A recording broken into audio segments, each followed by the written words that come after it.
नमस्कार, मैक्स महाराष्ट्र हिंदी में आप सभी का स्वागत है। इस टाइटल को देखकर ही आप समझ गए होंगे कि किस विषय पर मैं बात करना चाहता हूँ। बात है मुंबई करो की जान की। मुंबई करो की जान से किस तरह से जो है खुलेआम जो है खिलवाड़ किया जा रहा है। अस्पतालों में बेड नहीं मिल रहे हैं, मुंबई महानगर पालिका के अस्पतालों में जगह नहीं है, प्राइवेट अस्पताल मनमानी पैसा वसूल रहे हैं, 2 लाख 5 लाख 10 लाख 25 लाख रुपए वसूल रहे। आखिर में ऐसे में जो जनता है वो जाए तो जाए का, ऐसा सबसे बड़ा सवाल है। और ऐसे में एक बड़ी खबर जो है उभर कर सामने आई है कि वेंटिलेटर होने के बावजूद भी उनका इस्तेमाल नहीं किया जा रहा है। इस पूरे मुद्दे पर जो बात करने के लिए हमारे साथ भारतीय जनता पार्टी के 2 विद्यमान नगर सेवक मौजूद है, भालचंद्र सिरसाट और जो है प्रभाकर शिंदे, गठ नेता है बीजेपी के। पहले जो है प्रभाकर शिंदे से बात करेंगे। शिंदे साहब, जो वेंटिलेटर की बात आ रही है, इतने सारे वेंटिलेटर होने के बावजूद इस्तेमाल नहीं किया जा रहा, आप लोगों ने किस तरह की आवाज उठाई और क्या मामला है पूरा? ऐसा है कि मुंबई शहर में जो कोविड के पेशेंट है, जो मुंबई का है, उनकी जान बचाने के लिए केंद्र सरकार ने पीएम केयर अंतर्गत 641 वेंटिलेटर 1 महीना पूर्व मुंबई महानगर पालिका को सुपुर्द किया हुआ है।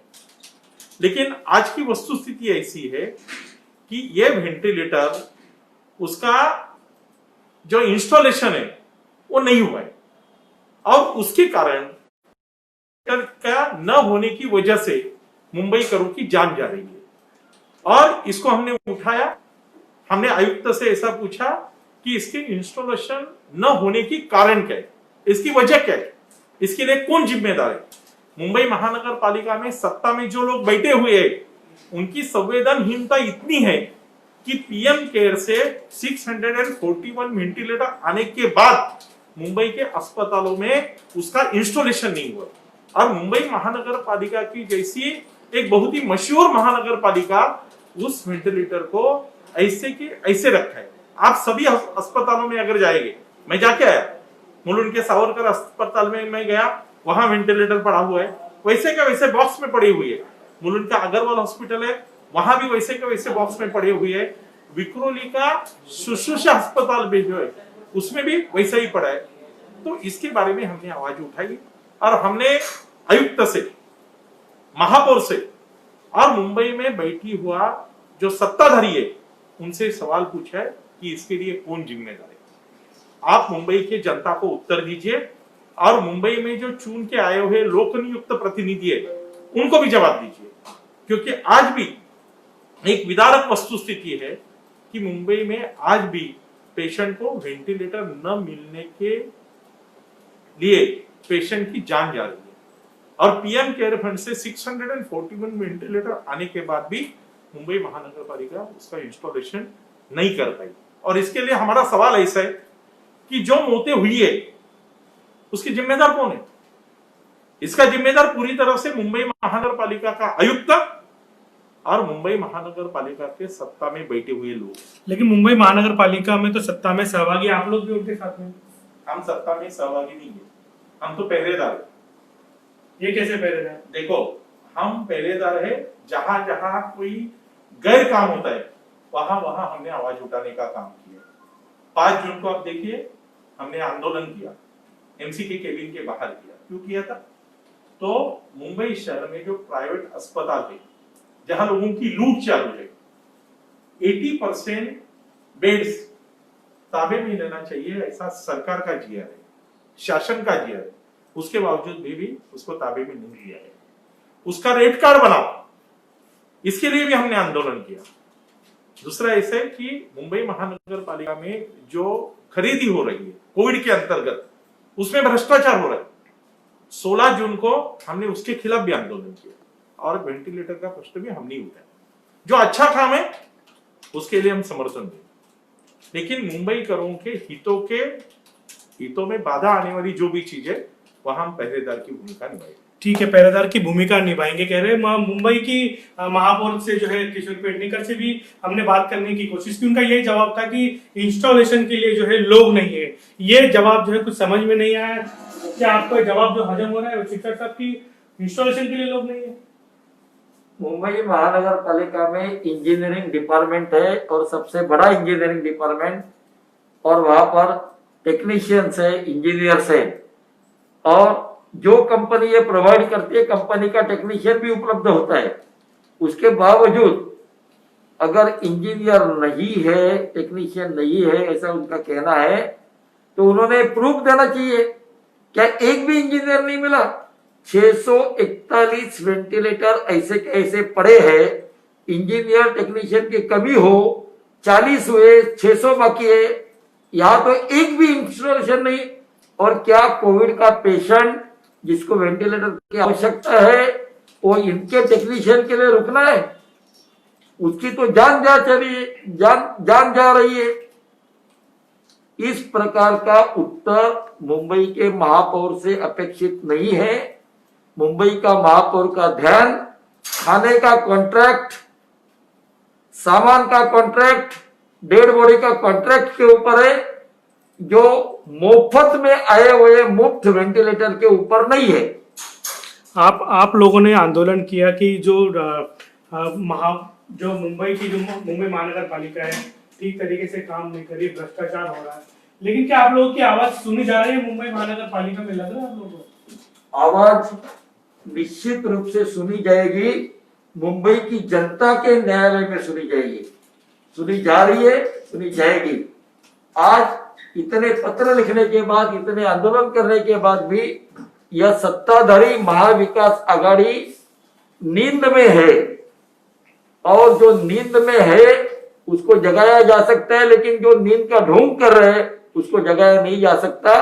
हमें विश्वास है हम जनता के दरबार में ये सब प्रश्न लेके जाएंगे और न्यायालय के दरवाजे पर भी ये प्रश्न लेके जाएंगे। शिंदे साहब, आप गठनेता प्रमुख है, मुझे आपसे जानना है कि तड़का फड़की में हम कहें कि आयुक्त बदल दिए गए, क्या उससे कुछ फर्क पड़ा है या क्या वजह लगती है आपको?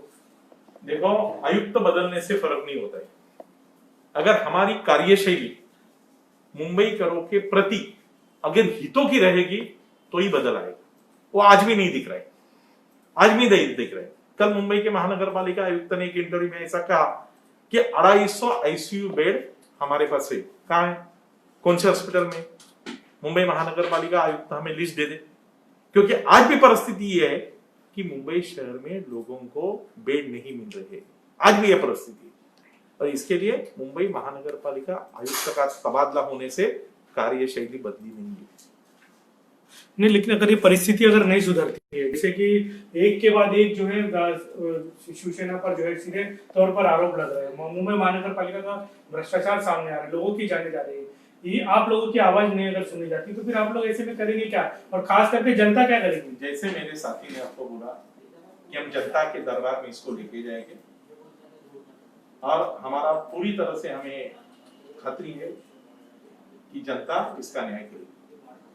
सर, जो अस्पतालों में जो वेंटिलेटर्स पड़े हैं, क्या आपको क्या लगता है कि अब उसका इस्तेमाल किया जाएगा?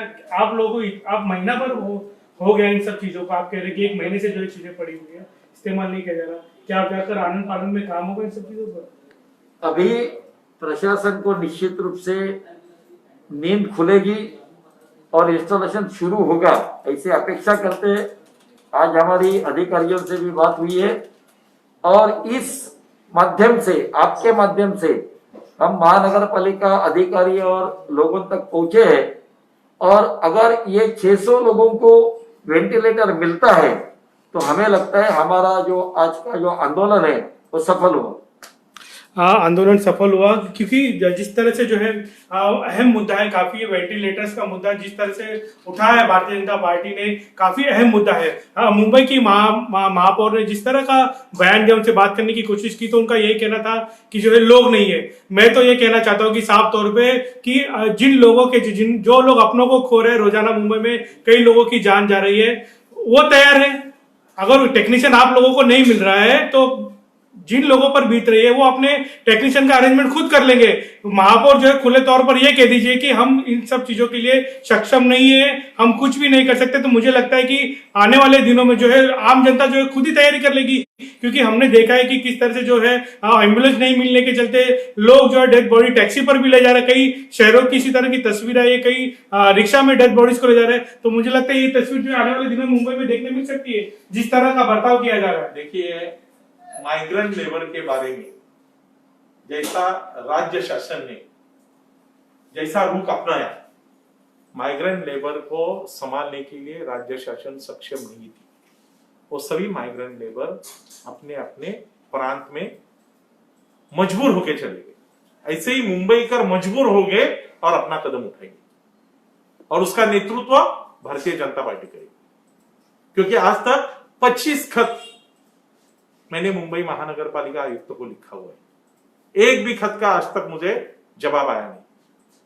मैंने हर बार मुंबई के मेयर से नम्र विनती की है कि आप इसमें ध्यान दीजिए, ये जो भ्रष्टाचार चल रहा है इसमें आप ध्यान दीजिए। इतना ही नहीं, पिछले 4 महीने में मुंबई महानगर पालिका का एक भी बैठक हुआ नहीं, ना लीडर्स मीटिंग, ना स्टैंडिंग कमेटी मीटिंग, ना बीएमसी की जनरल बॉडी। मैंने आज तक 3 खत लिखा है मुंबई के मेयर को कि हमको कोविड के बारे में चर्चा करना है, क्या हो रहा है। आप लोग अनदेखे कर रही है, लेकिन हमको जो दिखाई दे रहा है वो हमको सभागृह में हमको आपसे बात करनी है, हमको चर्चा करनी है। एक भी मीटिंग लगाई नहीं। क्यों, वजह क्या? अभी वजह तो उनको ही उत्तर देना चाहिए। हमने कई बार ये विनती की है कि आप सभा लगाइए, क्योंकि सभा में ये शहर में जो लोकनियुक्त प्रतिनिधि है वो आएंगे, खुद का अनुभव शेयर करेंगे, क्या हो रहा है, बेड क्यों नहीं मिल रहे, एम्बुलेंस क्यों नहीं मिल रही है, क्या हो रहा है, टेस्ट हो रहे हैं कि नहीं, टेस्ट हो रहे हैं तो कितने पैमाने पे हो रही है। लेकिन मुंबई के मेयर कोई भी सभा लगाने के लिए तैयार नहीं है।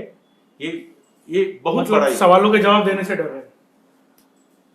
अगर कोई भी सभा लगती है, स्टैंडिंग कमेटी लगती है, तो जो जो खरीदी की है उसके ऊपर चर्चा होगी, उसका कॉस्ट क्या है ये सत्य सामने आएगा, और उसके ऊपर लोक प्रतिनिधि निश्चित रूप से आवाज उठाएंगे। इसलिए लोक प्रतिनिधि का गला दबाने के लिए, आवाज दबाने के लिए कोई कमेटी की मीटिंग ही नहीं लेना, यही उनका रवैया है। मतलब कुल मिलाकर अगर हम बात करें तो जानबूझकर जो है सरकार के पास इन सारी बातों का जो है, खास करके मुंबई महानगर पालिका के पास कोई जवाब नहीं। लेकिन जाते जाते मैं एक बात जरूर कहना चाहूंगा कि राज्य सरकार के साथ, राज्य सरकार पर दबाव डालने के लिए भारतीय जनता पार्टी विरोधी पक्ष में बैठकर दबाव जरूर बनाने का काम कर रही है। लेकिन मुंबई महानगर पालिका में साथ में रहते हुए भी, जैसे कि सिंधु साहब ने कहा कि साथ में जरूर है, लेकिन एक जो है पहरेदार की भूमिका में रहकर जो है काम कर रहे हैं। इसलिए इस तरह के जो है भ्रष्टाचार कहे या इस तरह के जो है आरोप जो है सत्ताधारियों पर लगाते हुए नजर आ रहे हैं। अगर ऐसे पहरेदार अगर जागरूक रहेंगे तो शायद जो 400 वेंटिलेटर वाला मामला नहीं है, कई सारे ऐसे मामले जो लोगों की जानों से जो जिस तरह से खुलेआम खिलवाड़ हो रहा है, शायद आने वाले दिनों में देखने ना मिले। और मुंबई करो की जान जिस तरह से जा रही है, ये तो सैकड़ों की संख्या में वेंटिलेटर है। एक एक वेंटिलेटर की कीमत क्या होती है, मतलब जिन लोगों की जाने जा रही होगी उस एक वेंटिलेटर की कीमत क्या होगी, इससे तो बोलते हैं ना, इसकी कीमत चुकाना मुझे नहीं लगता कि इसकी कोई भी कीमत चुका सकता है। कि जिन लोगों को जरूरत होगी वेंटिलेटर की, अगर उन्हें सड़ रहे वेंटिलेटर, अगर उन्हें समय पर वेंटिलेटर ना मिले तो जैसे कि कहा गया कि उसकी जिम्मेदारी कहीं ना कहीं मुंबई महानगर पालिका को जो है लेनी पड़ेगी। धन्यवाद।